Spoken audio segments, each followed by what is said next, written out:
this music, I'm not entirely sure how to feel. I'm not sure if I should be like, getting ready for our group massage. Right. If I should be like, I feel like we should be doing like an aerial flyover of all of us, kind of seeing everything unfold and Yes. beautiful birds in the mist, kind of a whole thing. It's ThursdAGE, friends, and a very special ThursdAGE at that, because we are talking about summer in Aldis. And what does that mean? Well, we're getting to, it's almost summertime. I think we're looking at, what is it, is the solstice on the 27th? Joe, am I right? Am I just pulling dates out of my creative place? That sounds, no. Usually the 21st, 22nd, somewhere in there. Gotcha. That's right, June 21st. Joe, I'm glad you're here. So you heard his voice. It's our beloved Joseph D. Carriker Jr. I am your pal, Disembodied Troy, and today is ThursdAGE, a Blue Rose live stream. And why don't we turn this music? Let's just spin it out so that we can actually have a conversation and not be so relaxed that we fall into a deep, deep slumber.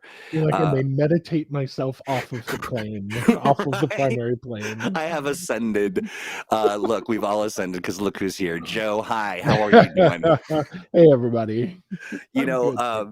I want to thank you so much for diving in. Our buddy Owen is under the weather. He's feeling much better, but he needed to take another day. And I think, take as much time as you need, my friend. And but I thought, you know what? We haven't talked about Blue Rose for a hot minute.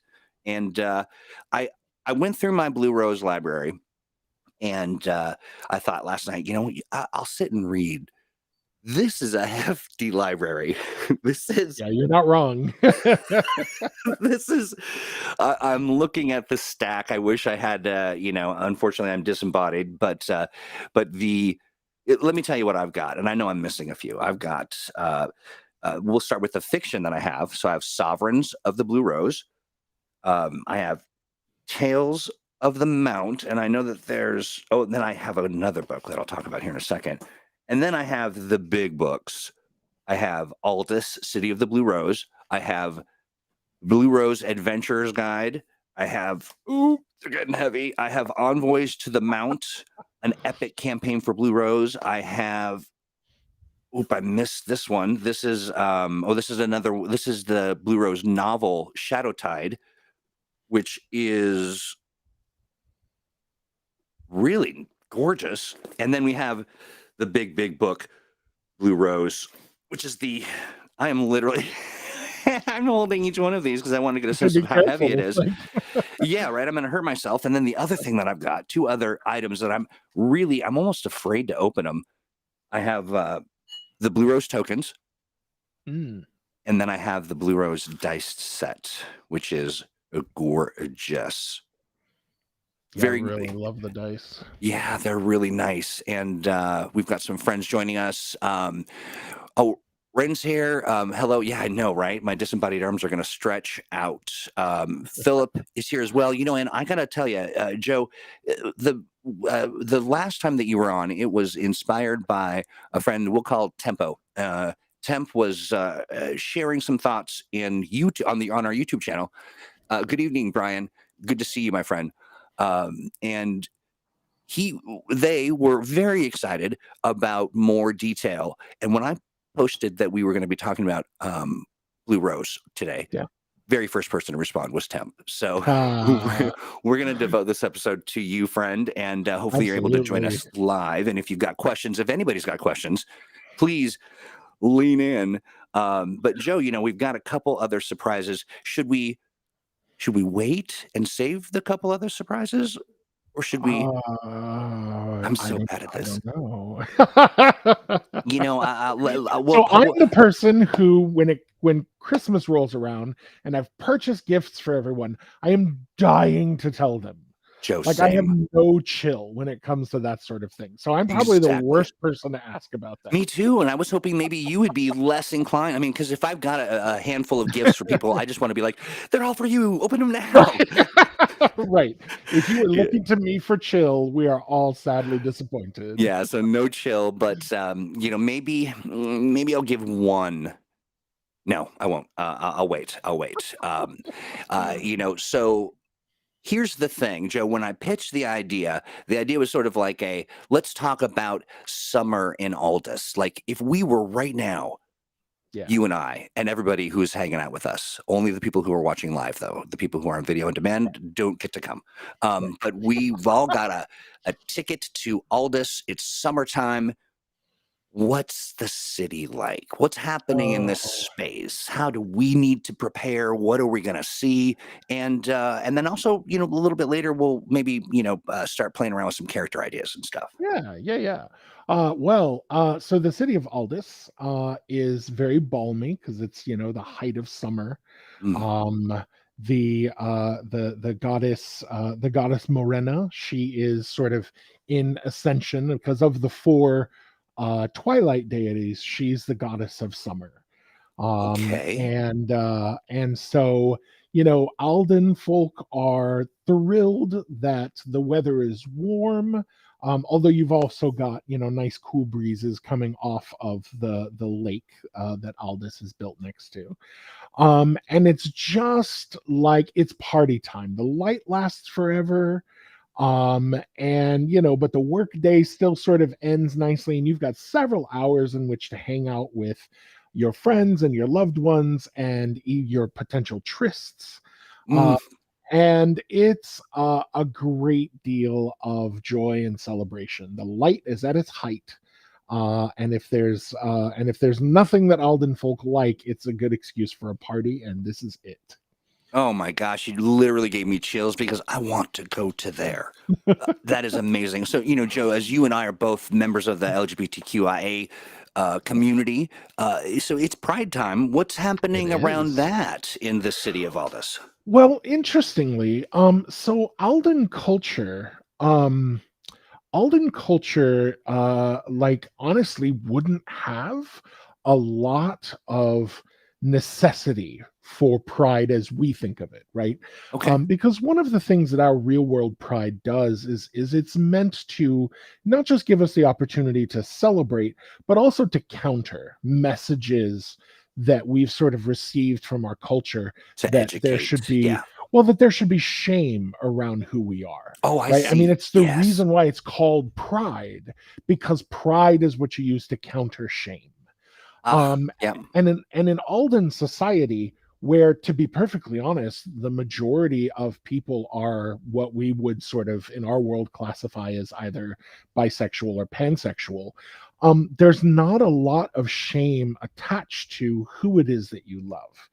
Um, that said, there are a lot of a significant number of amount of Alden society is actually made of people who have come to Aldis from more difficult places to live, right? Either they have come here from nations like Jarzon, where non-heteronormative expressions of gender or orientation are there's no room for them. They are definitively quashed, or they've come from places like Cairn, where honestly the act of loving anyone is a weakness and likely to get you hurt or used or manipulated.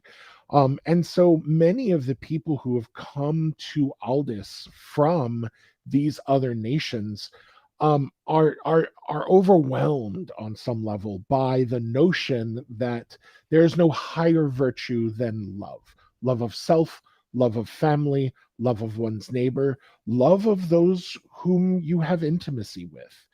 And so I kind of like to imagine that pride would actually be something, again, like much like in our world, that crops up in neighborhoods that are not the majority, Mm, right? Neighborhoods that are made up of, in Alden case, sort of, immigrants, people who've come from a long way.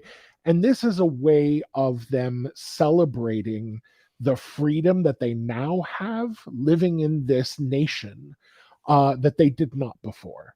And there's no real reason to set it in summer in the setting other than the fact that we celebrate Pride during our summer. right. But honestly, it's a pretty good excuse as far as I'm concerned. Well, given the weather and given the general feeling and vibe, Exactly. I definitely love the notion of living in a place where it just feels like Pride all the time.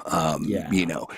Using our world rules and sort of social norms and such. But this is what I love about Blue Row. I mean, one of the many things. Philip talks about that in gaming.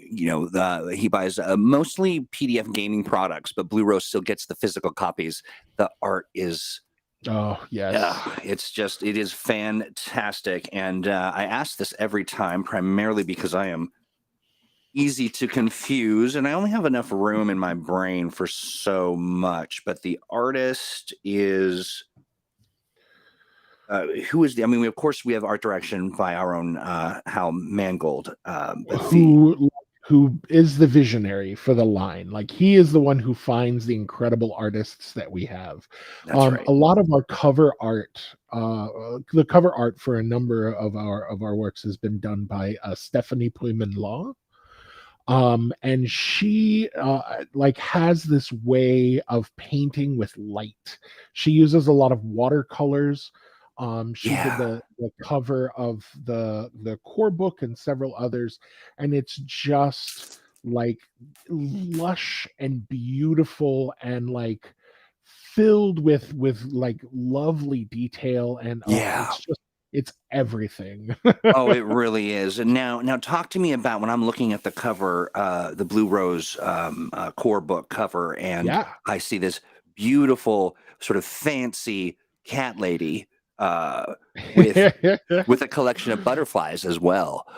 Yes. Talk. So the cover of the core book, that is a portrait of Queen Jalen, the sovereign of Aldis, um, and her court. The felines that are there with her are very likely to be Raiden. Oh yeah, Which are, of course, the sentient, psychic, awakened animals of the Blue Rose setting.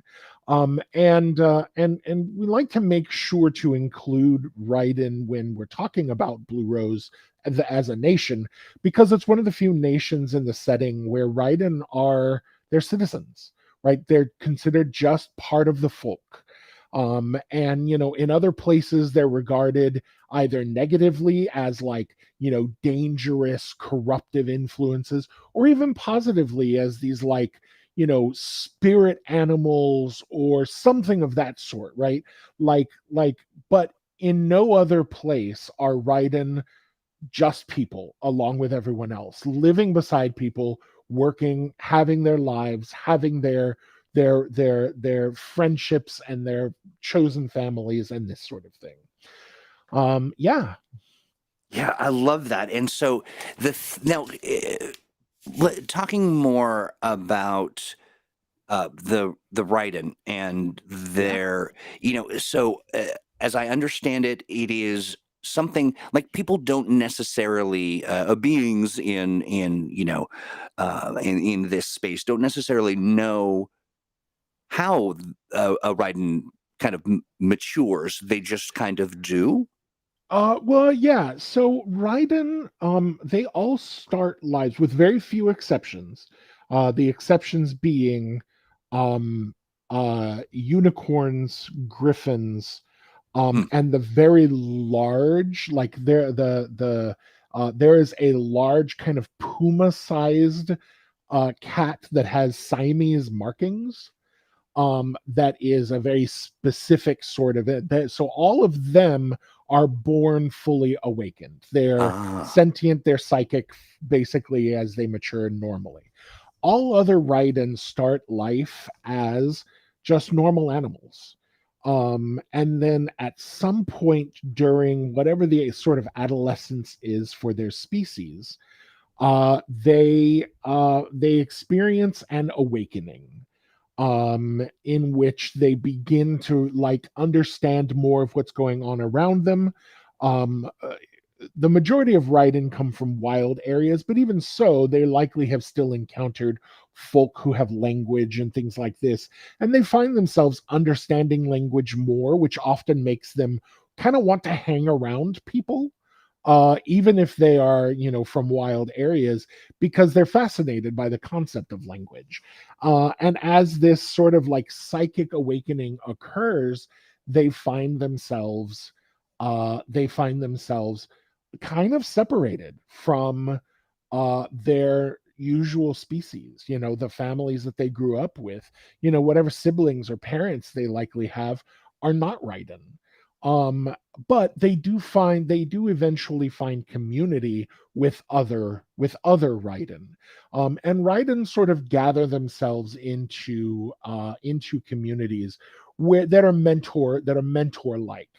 So a new Raiden will show up and will be taught how to use their various abilities, and will be taught about what it means to be Raiden and this sort of thing. I love that. I love that. And now, a person, playing Blue Rose, they can't play a Raiden, right?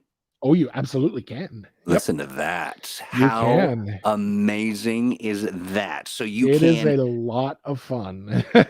That is, I've heard Owen talk about playing a Raiden. I think he was talking about, was he a cat? A Yes.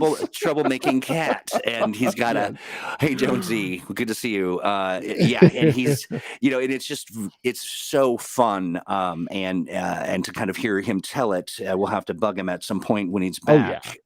Oh yeah. It's so much fun. Now, it is playing, and preparing to play for a Raiden, terribly different than if you pick some of the other, sort of, character classes, or Nope. There's some minor differences. There's some minor differences. And actually, speaking of Jonesy, um, uh, Jonesy contributed along with a handful of other really great authors to an upcoming book called Touching the Wild. ooh, Half of which is basically about Raiden characters. And nice. this book goes way more into the like enclaves that Raiden form for themselves out in wild areas, and also like what life is like for Raiden living in settlements that are basically built for people on two legs who have thumbs, right? In a lot of ways, there are a number of steps that have to be taken to make sort of humanoid living spaces accessible and usable for Raiden. Sure, Uh, because they don't have thumbs. Okay, right, yeah, yeah. exactly, Some, exactly.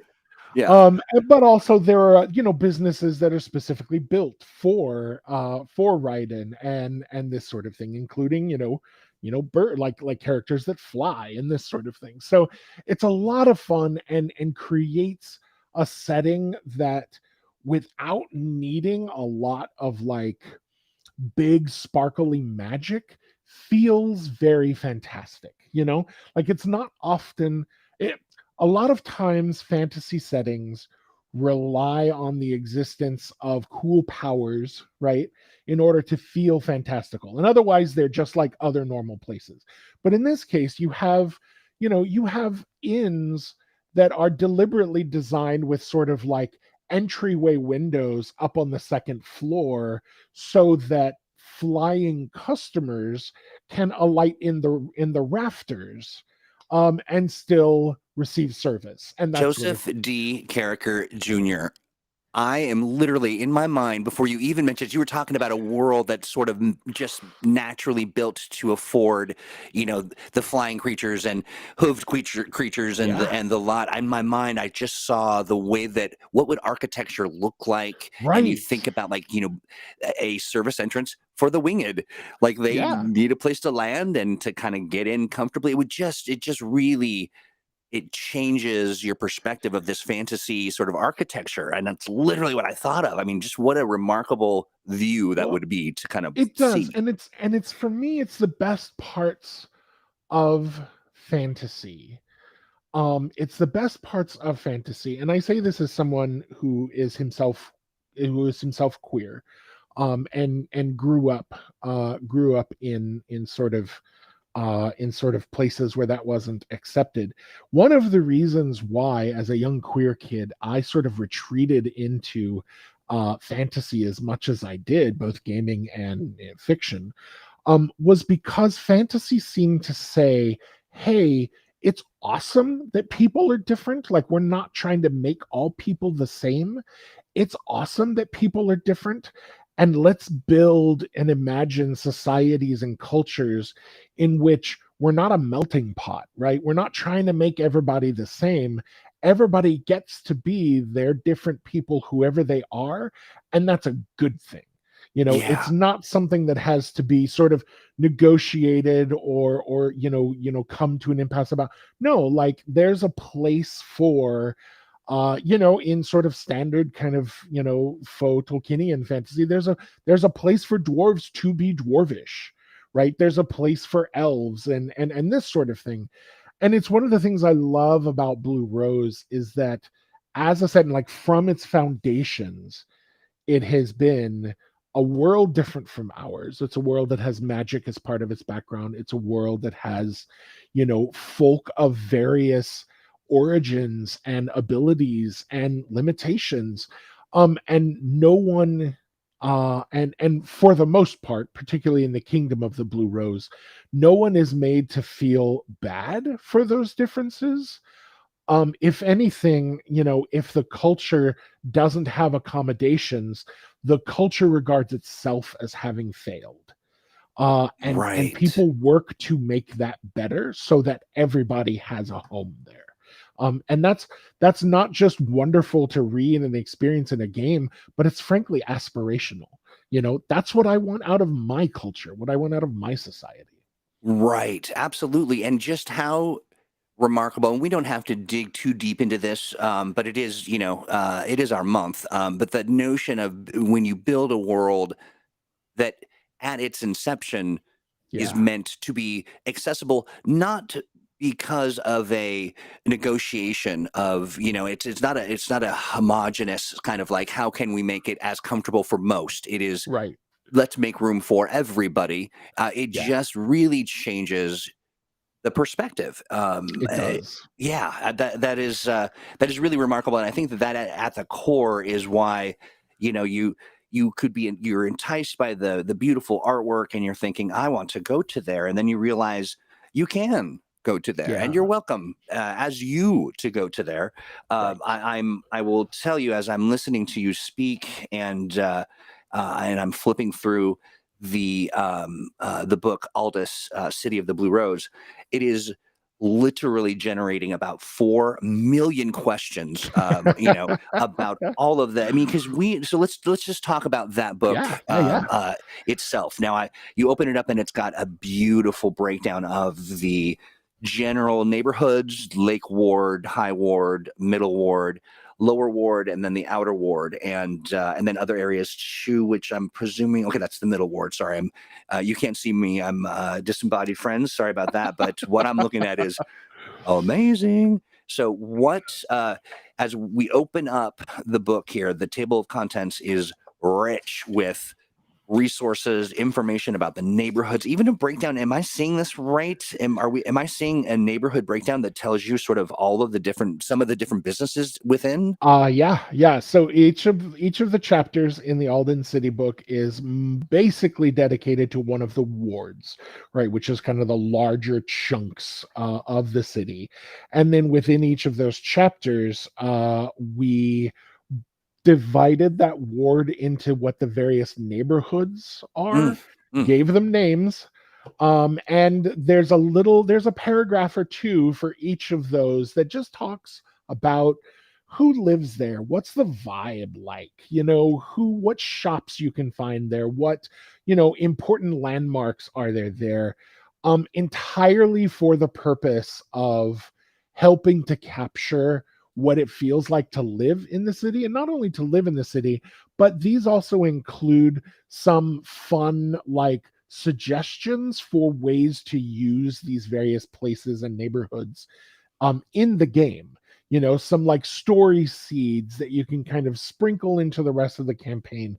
The goal with this book, so I will tell you, as a fantasy nerd, as a gaming nerd who's been at this since he was 12, which makes me a 36-year-old gamer.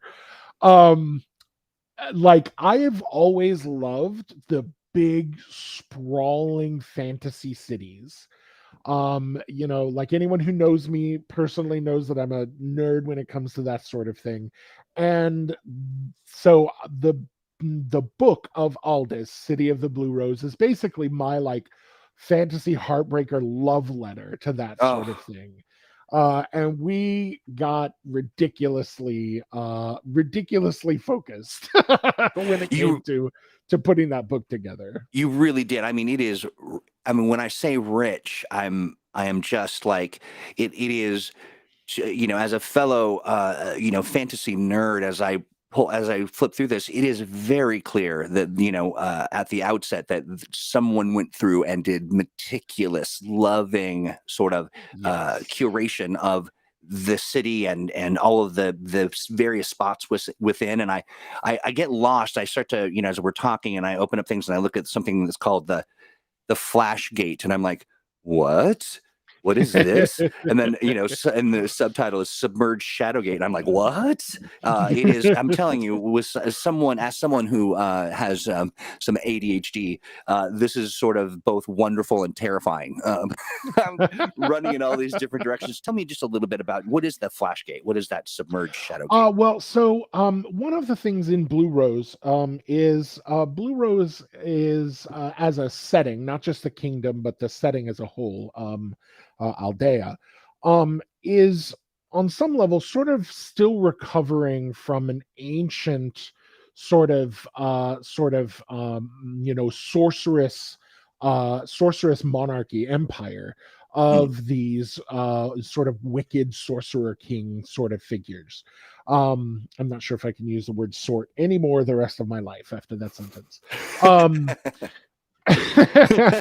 um, One of the great tools, and the problem is sort of the legacy of the Sorcerer Kings, is you find these various sorceress artifacts and things like this. Sometimes creatures, sometimes spirits, sometimes items that are often aligned with shadow, which is kind of the corruptive, sort of a corruptive influence that honestly made the Sorcerer Kings kind of as bad as they were. Well, so one of the big artifacts that they've left behind are shadow gates. Mm. Um, Shadow gates are these standing sort of frames, usually circular, that are designed to connect to other places and other powers. And the Sorcerer Kings did use them to transport themselves around, right? Like, who needs a carriage when you're an ancient wicked sorcerer, when you have these sort of gateways to get around. But they also did things like summon entities out of shadow from them, and even use them to Oh. connect with worlds other than Aldea. In fact, kind of written into Blue Rose is the assumption that you can kind of play portal fantasy type games, like we're all a bunch of characters from Earth, and who managed to, because of a shadow gate, stumble into the realm of Aldis, if you wish to. So, in the lake that is right next to the city of Aldis, down at the bottom of the lake is one of these standing shadow gates. It's of course guarded by some of the best defenders that the queen has, in order to make sure that no one sort of tampers with it, and people are kept at a distance from it.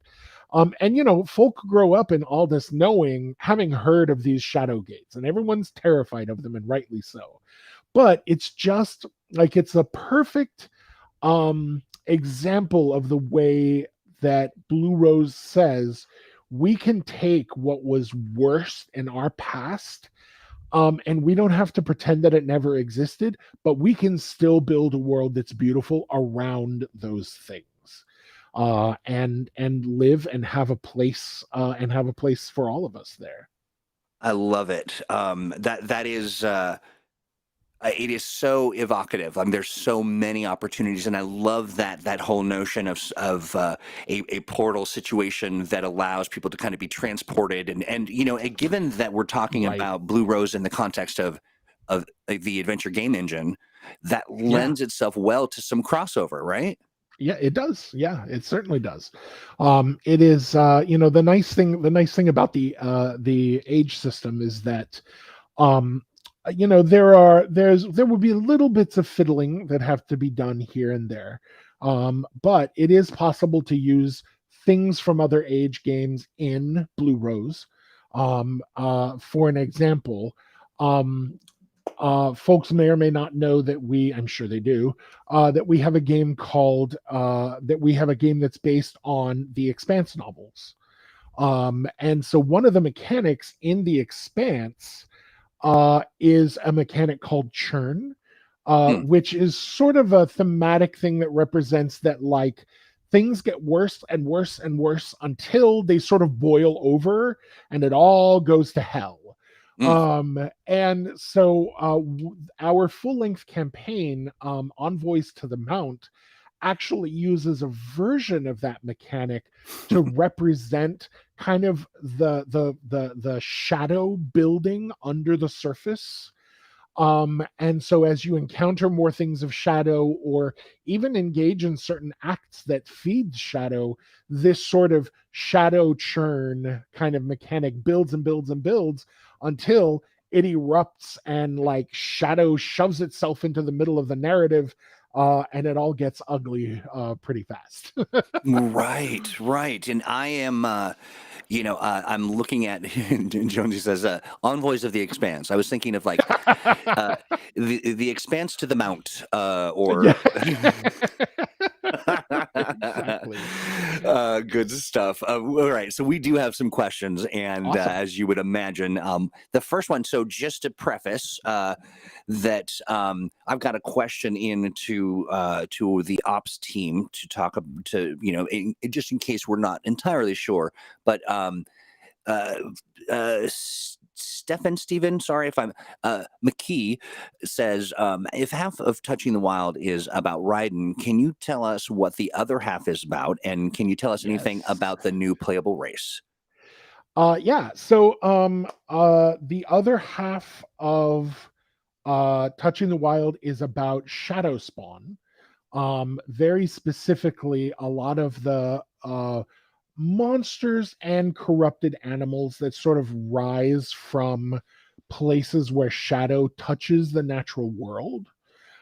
Because of course, when it comes to shadow, a lot of people think of, shadow fiends, which are sort of demonic entities, and sorcerers and this sort of thing. But the reality is that shadow touches everything in the setting. And any place where shadow manages to, like, crawl its way into the world is going to be twisted and changed by that. And so the other half of Touching the Wild talks about the places where shadow has begun to infect the land, and the kind of monsters that rise from that, that those who are in service to the light likely need to do something about. Because the problem with shadow is that if left alone, it spreads, it corrupts. And so it requires folk who, are willing to show up and do the hard work to make sure other people are safe. Um, the folk who the other playable race, because I think I mentioned this somewhere, I don't recall. The other playable race that is in Touching the Wild is mongrel folk. So there are sort of these hound people, who were created like many Shadowspawn were, by the Sorcerer Kings, and much like the night people are, and that sort of thing, Well, so the mongrel folk have always kind of retained a much closer place to shadow than than the night people did. But as time has gone on, and a lot of that is because they were just kept in worse conditions, and many of them weren't as like free willed. But as time has gone on, more and more of them have come out of kind of being born into mongrel folk packs with a greater sense of free will, and a not innate corruption. And so we kind of wanted the opportunity to, because we have several ancestries in Blue Rose that have origins in Shadow, but those ancestries are no longer there. We wanted to have the opportunities to introduce one where the PCs are those who are not aligned with Shadow, while the majority of the culture that they come from still largely is.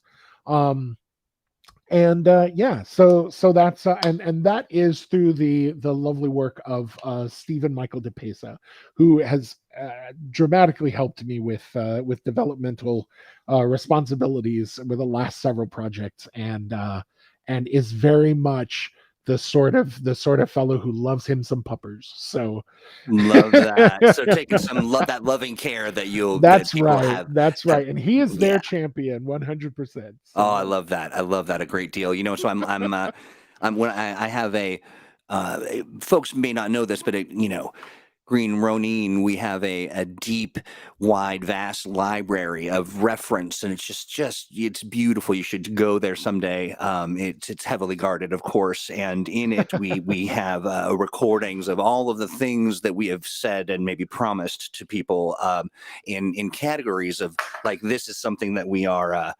We were working on this, and the other one is like, we're late on that. And but as it relates to you speaking on Twitter, you had a lovely thread, and we'll share that here in just a moment. But you had a lovely thread on how people can onboard into the fiction side of things, because in addition to that's sort of right. these source books and all this other stuff that help you kind of build your own space to invite people around the table to play, there's Yeah. also the fiction side of things. And do you mind maybe just kind of going over that? No, happy to. Yeah, great. Yeah, very happy to. So, nesabapress.com is where you can find a bunch of short stories.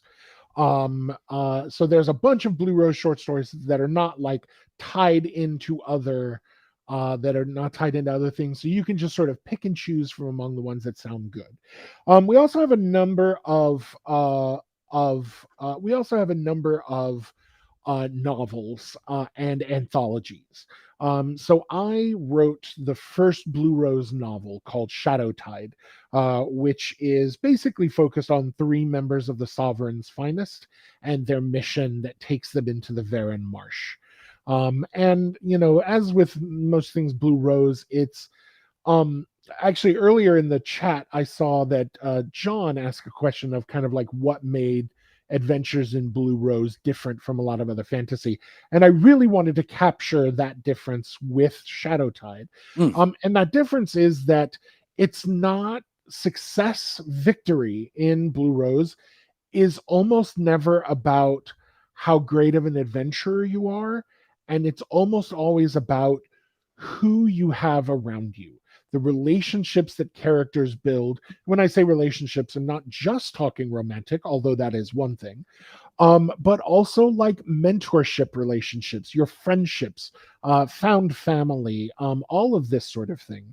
And so this is about a trio of Sovereign's Finest who find themselves in dire straits away from the borders of Aldis, and kind of needing to rely on one another and the relationships that they've built out in this place. Then we have an anthology of short stories that ties into the full-length Envoys to the Mount campaign. This anthology is called Tales from the Mount, and it's a number of short stories, which touch on a variety of the elements in there. Like there's some great stories just in and of themselves that examine some like never before looked at places in the Blue Rose setting, which Envoys to the Mount also goes to. And then a while back, one of our the sort of Line's dear friends, who is a wonderful artist, she was doing a set of pieces, and she wanted to illustrate all of the historical sovereigns, um, for the nation of the Blue Rose, for the kingdom of the Blue Rose. Okay. And so she had some questions because she had gone through and like exhaustively hunted up some detail, but there was some detail that just wasn't in any of the books. And so she wrote me an email and was like, I don't know if you have this around. I'm not asking you to do a whole bunch of work. But because that's the sort of nerd that I am, I did a whole bunch of work. And we came up with a whole bunch of details about who all of these sovereigns have been, sort of what they did. And by the time we were done with the kind of 13 bullet pointed lists, I was like, these are some fascinating people who have literally shaped the way the nation of the Blue Rose is. Like, they are the reason why it is open and welcoming and a place where love is the highest virtue. And like, I feel like, we felt like there were some fun stories to be told about them. So we went ahead and recruited some short story authors, and kind of gave them the options of choosing which of the sovereigns they wanted to write about. And so Sovereigns of the Blue Rose is a short story anthology with 13 short stories, one for each of the historical sovereigns of Aldis, the kingdom of the Blue Rose. And they are extremely fun, not just in the characters that you see, but also like you can see the nation of Aldis growing and becoming what we think of when we think of that nation through the process of reading through this chronological series of stories. And it's just it's tremendously fun. I had such a good time editing that anthology. Well, and that's not something you hear often. Like the editing Yeah. process was just so delightful. Like that's Right. I love that. I love that. And I do believe that it is it speaks to the core of Blue Rose, just sort of what Yeah. it inspires in people, and the good news is these are readily available for purchase. They're also not required reading, but they'll help kind of, season the stew, as it were. A question, I honestly, I think about this every time, and it might just be because I have not eaten yet today, but I'm wondering as Yeah, I'm yeah. flipping through the book, like, what's the food like? It must just be Yeah. amazing. Oh yeah. Well, and especially because things like agriculture and that sort of thing in Aldis. So Aldis incorporates magic. Like those who wield magic are almost never, you know, the wizard in a tower on a hill, aloof Right. from everyone, and this sort of thing. People in Aldis, particularly those who have multiple magical gifts, can receive training in how to use those from the crown, from the sort of institutions that the nation has set up. And in exchange, those people tend to use their powers to make life better in general for everyone around them. So Okay. agriculture, like as an example, agriculture is often boosted by, magics that allow plants to grow quickly, and this sort of thing, right? The ability to like speak with animals and et cetera, et cetera. So yeah, there's a the center of Aldis is a rich breadbasket. And one of the things that Alden folk love more than anything is a lot of variety. That's the spice Yeah. of life for Alden folk. And so they take a great deal of delight in, different ways of preparing food, different foods themselves. And merchants make a killing bringing things that Alden folk themselves don't have. Um, and yeah, so it's a lot of fun. And of course, because I am a food nerd as well, in Shadowtide, I spent a lot of time talking about the things that people eat. Oh yeah, yeah. And a very dear friend of mine, Jess Hartley, who has also been one of my editors on Blue Rose.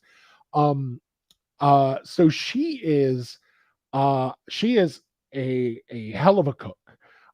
And once she read Shadowtide, she was like, "What would you think about me going through and creating recipes for some of these things?" Which she did. And fortunately, I live local to her, so I got the benefit of the big taste test. Oh my gosh, how amazing. But she put together a recipe book that is a free PDF on the website. Um, that It yeah sure is. is Yeah. Shadowtide recipes from Aldea. So if you read Shadowtide and some of the stuff in there sounds yummy, we may have you covered. I think so, yeah. And Jonesy provides a link in the Uh, chat. But Thank yeah, you as we're always, looking at, Jonesy. as always, the link wizard, always up and on top of it. Let's see here. I'm looking at the recipes. Oddmilla's Marsh apple cider, Yella's red stew, Suits granola. I love this. Windsail's twice done turnips. I, I'm a fan of something that would be called Laugh and Wink flatbread. So now, have you have you literally had all of this? Have you tasted? Yes. Oh, you! Yes, I This is have. just. I cannot tell you how jealous I am. And in this, there is a looks like there is a link to a, I believe it's YouTube. I'm going to click this button out of Oh, fear that yes. we will. This is amazing. I'm going to pause that, but I'm going to provide the link so that folks can go check that Oh, out. definitely. Certainly Definitely, not now definitely. because your screen real estate is being occupied by us. But check that out for sure. It's really, really good stuff. And, I will say as well is, taking time on YouTube to do a little search for Blue Rose is going to just unearth some amazing, wonderful stuff from people That's who really true. love to play their actual plays and all those things. You'll even see some actual plays from, from Joe, Yeah. Yep. and that is, I would check that out when it comes now to resources on how to get started or how to engage. The internet is filled with some wonderful stuff, and we've also got, of course, all of the books and things that you've talked about. One of the things that I wanted to do is I can't wait anymore, Joe. We're going to unwrap one of the Okay. presents. All right. Yeah. Let's do it. And that will be this. I will occlude the sunlight of your face for just a moment to show that we are going to be launching the pre-solstice sale for Blue Rose. That means you get 15% off the entire Blue Rose line, and that includes some of the Blue Rose products.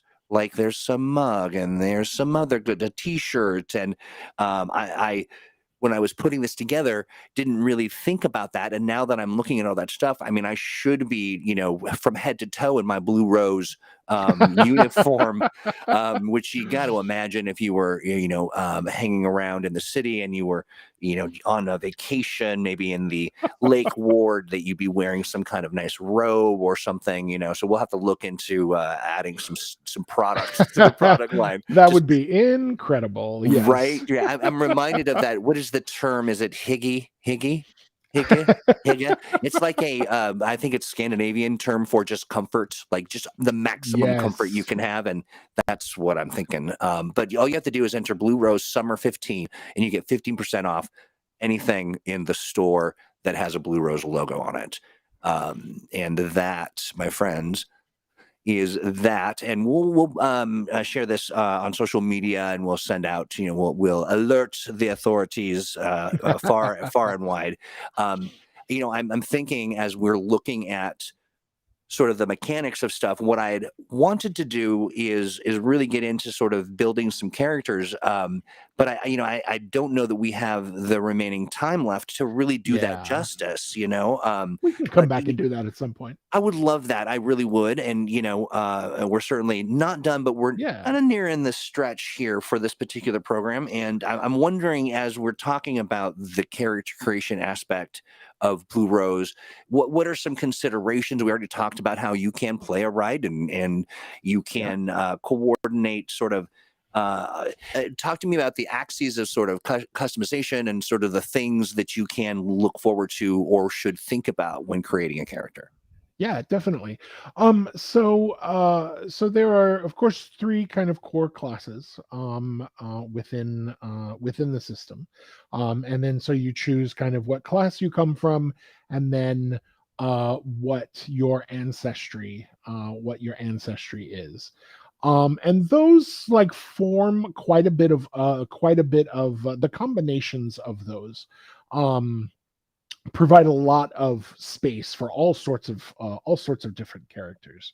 Um, and it's a level based system. So as you level, you gain kind of more options to pick up additional like talents and specializations. And so even though there are, technically only three classes, the classes provide like a very light sprinkling of some kind of basic core abilities, and then as you level up, you choose skill focuses and talents and specializations and things like that that really help kind of shape the character that you want to play. Um, and the reality is there's a lot of wiggle room for all sorts of things. There's space for magic using fighters. There's space for really very social magicians, that sort of thing, based on what talents you end up choosing, and that kind of thing. And one of the things I really like about the characters is that the characters in Blue Rose is that part of your character creation involves kind of deciding what is best and kind of what is, I won't say worst, but maybe who your character is when they're at their worst, Hmm. about those characters. And those come into play occasionally, both in terms of like, how the choices that they make, and also how they interact or resist corruptive forces like shadow. And then also, one of the things about character creation is that you have a set of bonds, which are basically who are the important people, who are the important proper nouns in your character's life, right? Okay. It's often people, but it can be institutions, it can be places, it can be Okay. all of this sort of thing, right? And so that when your character is engaging in actions, whether social, whether exploratory, whether combat, whether just sort of physical, they can sort of rely on mechanically the fact that these things are important to them to help them succeed. Like you're a great fighter, but if the foe that you're fighting is endangering the person that you love, you're a better fighter. And so I see. Okay. the relationships, the emotions that Blue Rose characters have for one another and for the world around them defines their heroism in a lot of ways.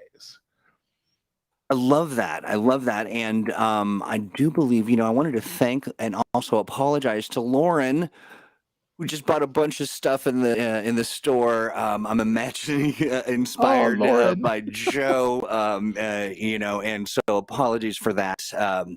I'm pondering, Lauren, what we can do to sort of say thank you for your support, and let me noodle on that, and maybe you can send a note to let's play at greenronin.com, and I don't know, maybe give me Yeah, a little view into something you don't have. we like that. Yeah. Yeah, we do indeed. So that's remarkable. I love it. And as always, Joe, as we talk about this stuff, for this particular, generally speaking, we are whisked away, and I turn to the clock, and I'm like, shoot, we're 5 minutes over. Right. I'm telling you, I've been watching the clock like a hawk because there's so much to unpack here, and as minutes sort of tick down, I've gotten more and more sort of rushed and harried and worried. But I have to relax because all of these books are here, and you're here, and we can dig into some of this other stuff. But I couldn't.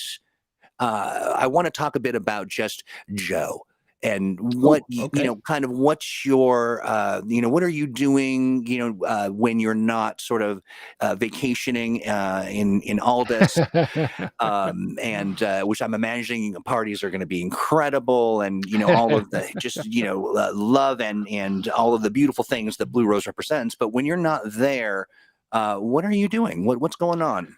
Well, so when I'm not on Aldis, I can still be found in the Pacific Northwest, Okay. which, as far as I'm concerned, is about as close as you can get. Agreed. In addition to working on various games for Green Running, I'm also a novelist. And I have, in addition to having written Shadow Tide, I have a novel called Sacred Band, which is about a team of LGBTQ plus superheroes in a kind of post superheroic setting. It's a setting where the laws have been laid down, and folks aren't allowed to just go out and engage in vigilantism. If you want to protect people, you become a superpowered police officer. If you want to defend your country, you join the military, et cetera, et cetera. But as so often happens with queer people, our heroes in Sacred Band discover that the institutions that exist can't always be depended upon to protect marginalized people, including queer people. And as has happened in queer communities over and over and over, a danger threatens, and it's up to queer people to do something about it. And so they risk breaking the law and the censure of the culture that they belong to in order to do just that. And yeah, I'm in the midst of writing a sequel, although I will admit the events of the past couple of years have done a number on my creative productivity in that regard.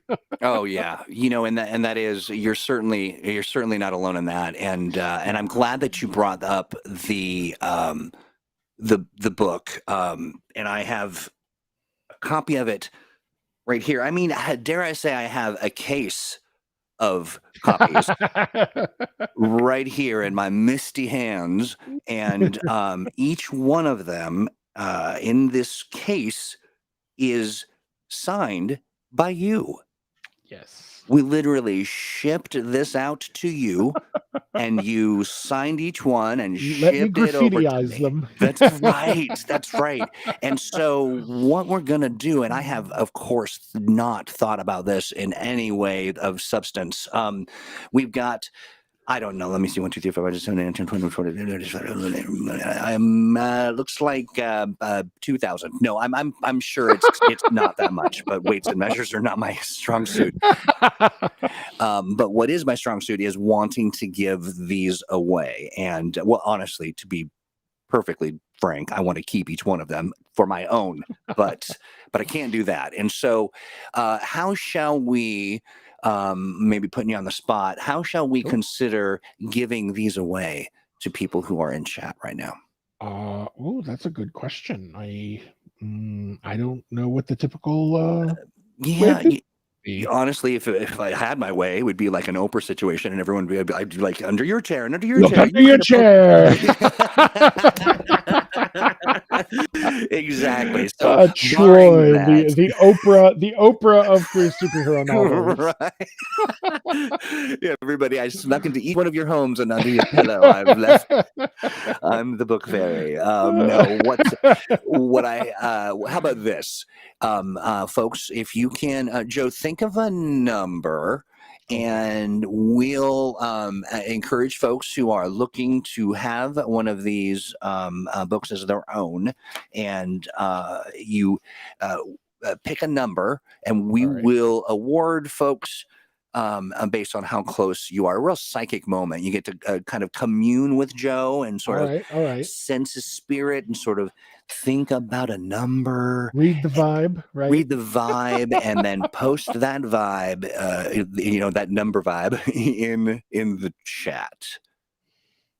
And while they're doing that, I will say as well that the it's funny, we mentioned the sale only moments ago, and already people, I'm kind of watching the store as I do, and folks are already there because this is such a beloved collection, and people, and when I said everything, I meant everything with a Blue Rose logo. Okay, we've got a guess of 9. Let's call the number range 1 to 10, shall we? Just so Okay, we're not. yeah. Oh, sure.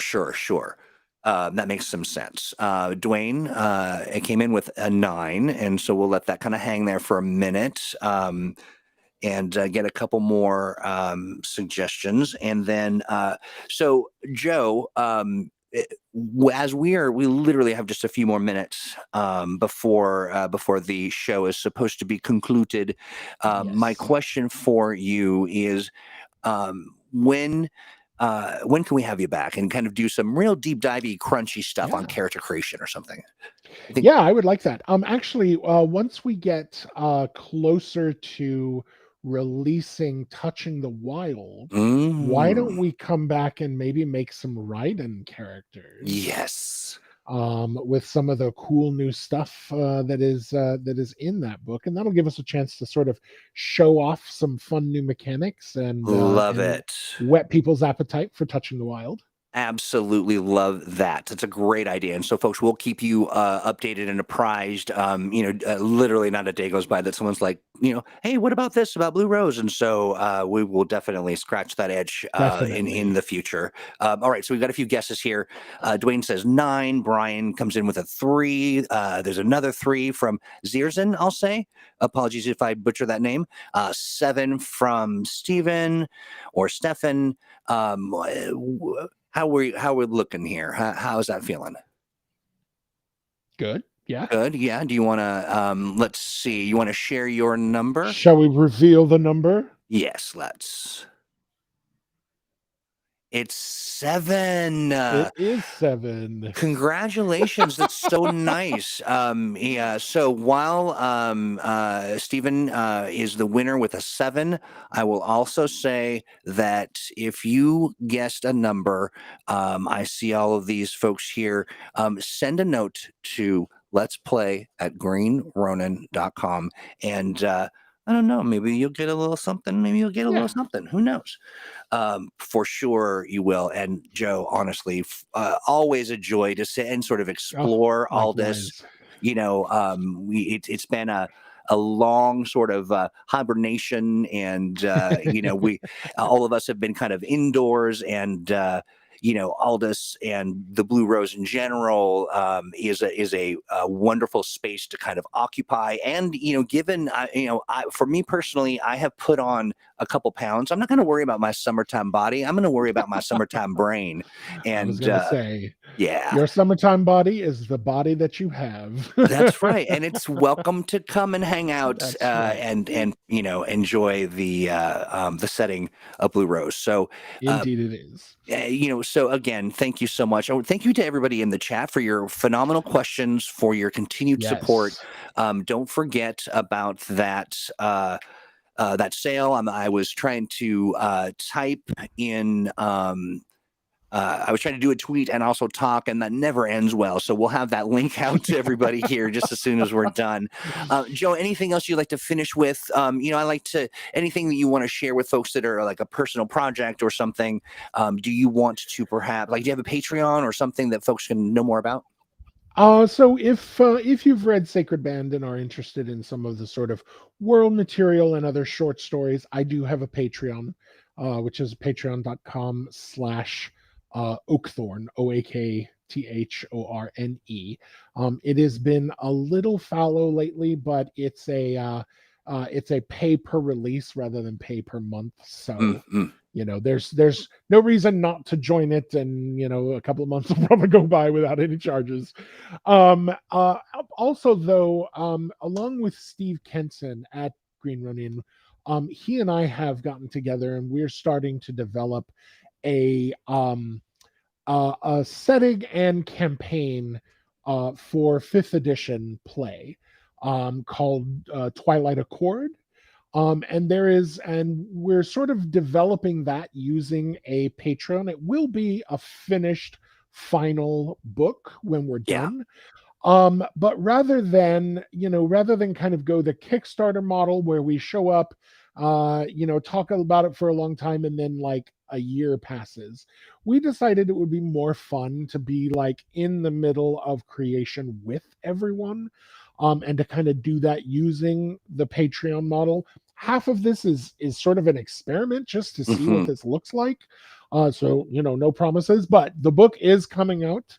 But if it sounds interesting to you, we're talking about a campaign setting that is, not just inclusive of queer people, but centered on queer people and their experiences in fantasy adventure, kind of role play. Um, Please join us, and that's at patreon.com/, Twilight Accord, That's all right. one Yeah. word. Yep, and you will, as you click through, you will see. I mean, I love the logo work and but the content we've been able to share is just Lots it's of fun. it Yeah. is lots of fun. Absolutely. Stuff that's just fantastic. And Dwayne says, "Love Blue Rose, love Joe's work. About to start reading Shadow Tide with my husband Paul. Oh, thank you Fantastic." all. I want to say thank you to Jonesy for dropping links in chat. Thanks for everyone and all your questions and such. And Joe, and thank you so much, and thank you for being willing Absolutely. to come and kind of play around, sort of off the cuff. You are truly a luminary, a real joy to work Thank with, you. and we look forward to having you back. And we'll talk about touching the Definitely. wild and some creating some writing characters. I just can't even wait. I'll be on the edge of my seat. Folks, do remember that we are on every Thursday here, but we also do on Monday. Speaking of superheroes, Joe, we do Mutants and Yes. Masterminds Monday. We've got Crystal and Steve, Steve Kenson, who is just, Steve is just ubiquitous. Is sort of like that It's true. universal glue kind of holding all of our atoms in place. Steve is that guy. And so we do it 2 p.m. Pacific every Monday, then followed by ThursdAGE on Thursdays, of course. And that's also 2 p.m. Pacific in these same spaces. We just sort of switch out the sets and have some fun with that. Again, Joe, thank you so much. We'll see you again quite soon. Anything else you'd like to share on our way out? No, just wanted to say thanks to everybody for being here, and happy Pride. Happy Pride, everyone. Talk to you soon. Bye-bye.